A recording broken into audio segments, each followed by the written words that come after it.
Good morning students, welcome to Kalabharat Academy. இன்னைக்கு discussion transport and plants session 24, long distance water transport session 13.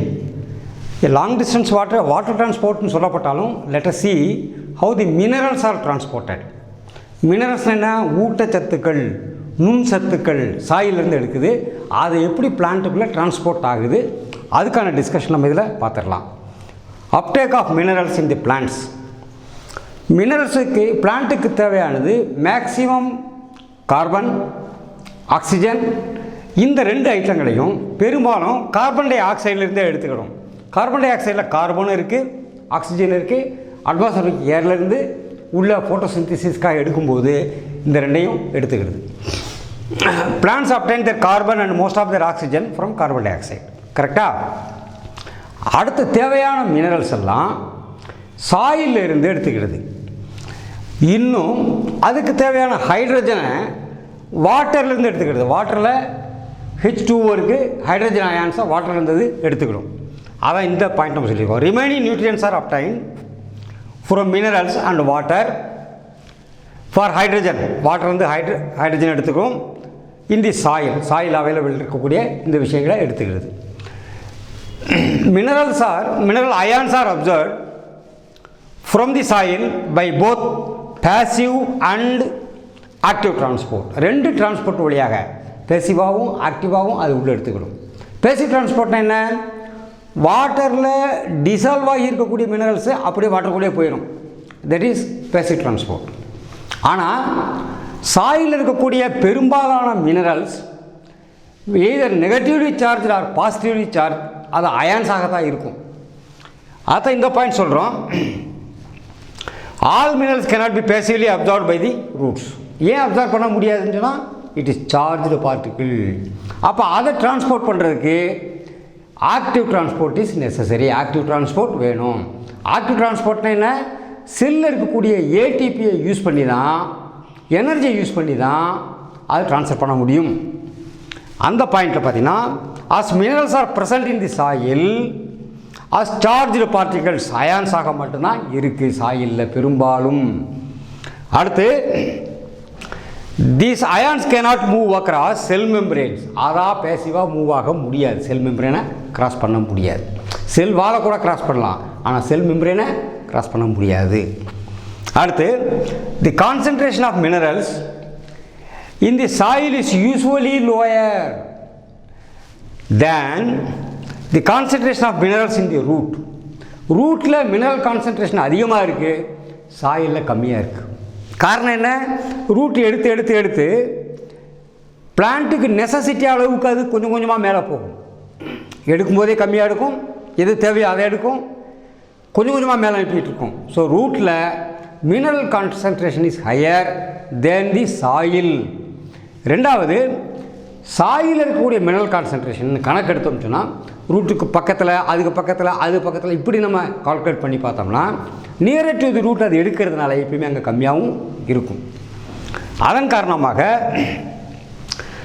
Most minerals enter the root by active transport into the cytoplasm of the epidermal cells of the root using energy in the form of ATP. ஏற்கனவே active transport பற்றி படிச்சிருக்கோம். ATP use பண்ணி active transport மூலமாகத்தான் soil இருக்கக்கூடிய பெரும்பாலான mineral ions உள்ளே போக முடியும். பெரும்பாலான மினரல்ஸ் அயான் ஃபார்மில் தான் சாயிலில் இருக்கும். இது முக்கியமான ஒரு காரணம். ரெண்டாவது காரணத்தை பார்த்தீங்கன்னு சொன்னால், பிளான்ட்ஸ் எடுத்தாலும் மினரல்ஸ் எடுத்தாலும் ஆர்கானிக் இன்ஆர்கானிக் நம்ம சொல்கிறோம். இன்ஆர்கானிக்ங்கிறது அயானிக் ஃபார்மில் இருக்கிறது, ஆர்கானிக் ஃபார்மில் இருக்கிறது பைல்டு ஃபார்மில், மற்ற மெட்டீரியல்ஸ் கூட பைண்ட் ஆகி இருக்கும். That is called organic form. Most of the plants சாயிலில் இருக்கக்கூடிய இன்ஆர்கானிக் ஃபார்ம் ஆஃப் நியூட்ரியன்ஸ் தான் எடுக்கும். அதான் மெயின் ரீசன். அப்போ ஆர்கானிக் மெனியூர் ஏன் போடுறோம்? சாயிலுடைய ஸ்ட்ரக்சரை லூஸ் ஆக்கிறதுக்காகவும், வேறு நிறைய இடங்களில் பரவுறதுக்காகவும், அயான்ஸை டிஃப்யூஸ் பண்ணி உள்ளே கொண்டு வந்து இழுக்கிறதுக்காகவும், ஆக்டிவ் டிரான்ஸ்போர்ட்டுக்காக மேலே எடுக்கிறதுக்காகவும் தான் அது நடந்துகிட்டு இருக்கு. இப்போ இந்த பாயிண்ட் நம்ம பார்த்தோம்னு சொன்னால், plants absorb minerals as ions, பெரும்பாலும் அயான்ஸாகத்தான் அதை அப்சர்வ் பண்ணும். ஆர்கானிக் மேட்டர் அப்படியே பெரும்பாலும் அப்சர்வ் பண்ணாது, வெரி லிட்டில். நைட்ரஜனஸ் நைட்ரேட், நைட்ரஜனை நைட்ரேட்டாக உள்ளே எடுக்கும். அமோனியத்தை அமோனியம் அயான்ஸாக எடுத்துக்கணும். Ammonium ions positively charge. பாஸ்பரஸை பாஸ்பேட் அயான்ஸாக எடுக்கணும், இட் இஸ் நெகட்டிவ்லி சார்ஜ். பொட்டாசியத்தை பொட்டாசியம் அயான்ஸாகவும் கால்சியத்தை கால்சியம் அயான்ஸாகத்தான் எடுக்கும். அப்போ இந்த அயான் செல் மெம்பரேனை கிராஸ் பண்ண முடியாது. ஸோ இட் ரெக்வயர்ஸ் ஏடிபி மட்டும் கிடையாது, ப்ளஸ் எந்த மினரலுடைய அயான், எந்த மினரல் செல்லுக்கு தேவைப்படுது, எது உள்ளே எவ்வளோ எடுக்கணும், அதுக்கான கொஸ்டின் இருக்குது. So this is called chemo osmotic mechanism. அது வழியாகத்தான் என்ன எடுக்க முடியும், ions cross plasma membrane by chemo osmotic mechanism. என்ன கீமோ ஆஸ்மாட்டிக் மெக்கானிசம்? ஒன்றும் கிடையாது. எபிடெர்மல் செல்லில் ஸ்பெசிஃபிக் ரிசப்டார் ப்ரோட்டீன்ஸ் இருக்குது எல்லாத்துக்கும். அந்த ரிசப்டார் ப்ரோட்டீன்ஸ் தான் பர்டிகுலராக இந்தந்த அயான் கூட இந்த ப்ரோட்டீன் கூட ஒட்ட முடியும். எல்லா ரிசப்டாரும் எல்லா அயான் கூட ஒட்ட முடியாது. எல்லா மினரல் அயான்ஸும் எல்லா ப்ரோட்டீன் ரிசப்டாரில் போய் ஒட்ட முடியாது. எபிடெர்மல் செல் இருக்க புரோட்டீன் ரிசப்டார் இருக்குது. ஸோ அதன் காரணமாக கீமோ ஆஸ்மாட்டிக் மெக்கானிசம் வழியாக உள்ளே போகுது. இன்னும் கரெக்டாக பார்த்தோம்னா புரோட்டான் பம்ப் எல்லா எபிடெர்மல் செல்லையும் செல் மெம்பரேன்லேயும் இருக்கக்கூடிய புரோட்டான் பம்புங்கிறது ஹைட்ரலைசஸ் ஏடிபியில் ஹைட்ரலைஸ் பண்ணுது. அதன் மூலமாக it releases of the hydrogen positive ions, positively charge hydrogen அயான்ஸை ரிலீஸ் பண்ணி செல்லை விட்டு வெளியே அனுப்பிடும் அவுட் ஆஃப் தி செல். இதுதான் ஃபஸ்ட்டு ஸ்டெப்பாக நடக்கிறது. செகண்ட் ஸ்டெப் என்ன நடக்கும்னா, ஹைட்ரஜன் அயான்ஸ் செல்லை விட்டு நிறைய வெளியே வந்தோடனே செல் பிகம்ஸ் நெகட்டிவ்லி சார்ஜ், செல் நெகட்டிவாக சார்ஜ் ஆகிடும். அப்போ என்ன ஆகுதுன்னா, பை திஸ் எலக்ட்ரோகெமிக்கல் கிரேடியன்ட் காரணமாக என்ன positive ions to flow into the cells, ஏராளமான பாசிட்டிவ் அயான்ஸ் செல்லுக்குள்ளே ஃப்ளோ ஆகும். அது maximum potassium, chloride, universal ions இது மாதிரி உள்ளே போகும். நெகட்டிவ் அயான்ஸ் அது எப்படி உள்ளே போகும்? வெளியில் வந்த ஹைட்ரஜன் அயன் பாசிட்டிவ் அயான் கூட மெஜாரிட்டி கம்பைன் ஆகும். These negative ions move in conjunction with positively charge hydrogen ion கூட கம்பைன் ஆகிடும். ஏன்னா நமக்கு நல்லா தெரியும் பாசிட்டிவ் அண்ட் நெகட்டிவ் வந்து affinity they will attract. And hydrogen ions move in diffuse down the concentration gradient மூலமாக அதுவும் உள்ளே மூவ் ஆகும். அப்போ active uptake of ions is partly responsible for the water potential gradient in the ரூட்டில் இருக்கக்கூடிய இந்த அயான்ஸை active transport மூலமாக அதிகமாக உள்ளே எடுக்கிறதுனால அயானுடைய கான்சன்ட்ரேஷன், மினரலுடைய concentration inside the root is மோர்.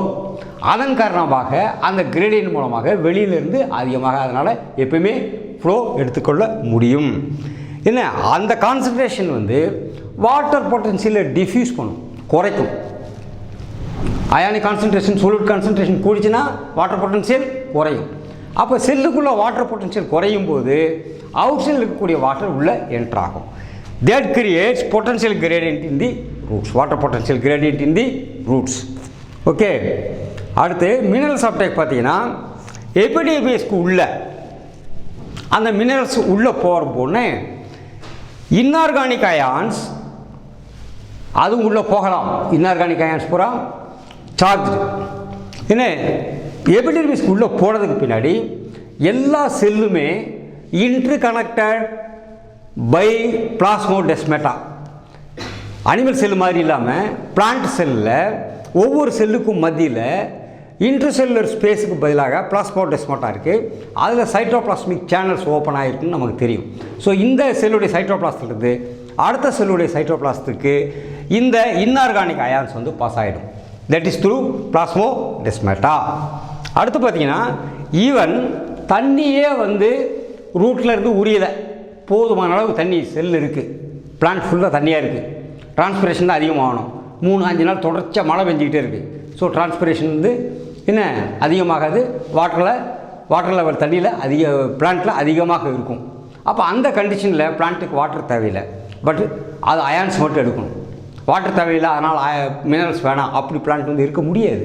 அப்போ என்ன செய்தது, என்ன தண்ணியே எடுக்காட்டாலும் கூட even no water is being absorbed என்ன minerals enter freely mostly through the root hairs by active transport மூலமாக ரூட் ஹேர்ஸ் வழியாக மினரல்ஸ் என்டர் ஆகிடும். அடுத்து டிரான்ஸ்போர்ட் புரோட்டீன்ஸ், இதுதான் எண்டோடெர்மல் செல்லில் இருக்கக்கூடிய உள்ள அயான்ஸை டிரான்ஸ்போர்ட் பண்ணக்கூடிய புரோட்டீன்ஸ். இது புரோட்டீன் ரிசப்டார்ஸ். இது very specific to very particular mineral, very particular ions. அதோட அந்த அயான்ஸ் கூட மட்டும்தான் அட்டாச் பண்ணி எல்லா அயன் கூட அது ஒட்டாது. அப்போ transport proteins of endodermal cells are control points. அது என்ன செய்யுது? கண்ட்ரோல் பண்ணுது. எந்த அயான்ஸ், எந்த மினரலோட அயான் உள்ளே வரணும், எந்த மினரலோட அயான் உள்ளே வரக்கூடாது, அதை தீர்மானிக்கிறது இந்த protein receptors on the endodermal cells. Where a plant adjust the quantity, எவ்வளோ வேணும், அண்ட் டைப், என்ன டைப் ஆஃப் அயான்ஸ் வேணும், மினரல்ஸ் வேணும், of solutes that reach the xylem. அடுத்த பாயிண்ட் பார்த்தீங்கன்னா, இன்னொரு விஷயம் நம்ம என்ன பார்த்தோம்னா, இந்த எண்டோடெர்மல் செல்லுக்கு போன உடனே அதில் காஸ்பேரியன் ஸ்டிப் இருக்குதுன்னு பார்த்தோம். காஸ்பேரியன் ஸ்டிப்புன்னு ஒரு ஸ்டிப் அமைஞ்சிருக்குன்னு பார்த்தோம்.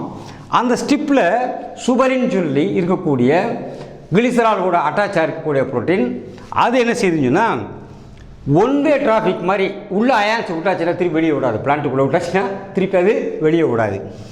தி layer of suberin has the ability to actively transport ions in one direction only. செல்லுக்கு உள்ளே மட்டும்தான் விடும், வெளியே நோக்கி அது விடாது. என்ன இந்த காரணத்தினாலையும் அயான்ஸ் மினரல்ஸை பிளான்ட்டுக்குள்ளே எடுத்தாச்சுன்னா அது யூட்டிலைசேஷனுக்கு போகுமே தவிர அது போகாது.